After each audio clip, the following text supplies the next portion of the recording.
Herkese salam, kanalıma xoş gəlmisiniz. Müğənni Tacir Şahmalıoğlu'nun oğlu Şahmalı'nın toyundan yepyeni görüntülər gəlib.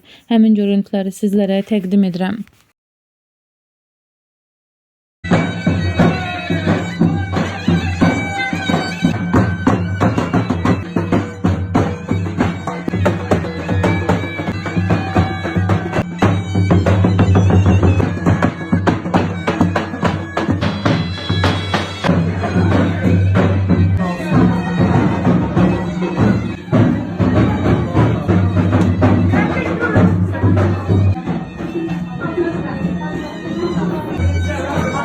İstərəm. Bizə Bizə dənə qız güz gəlir. gəlir. Ayağım düz gəlir. Bu görünür.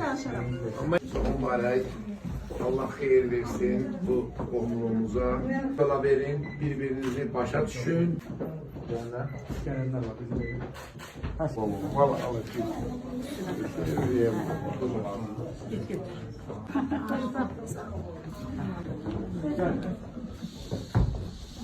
Ya hayırlı olsun ha. Hoş olsunlar. Canlardan olsun.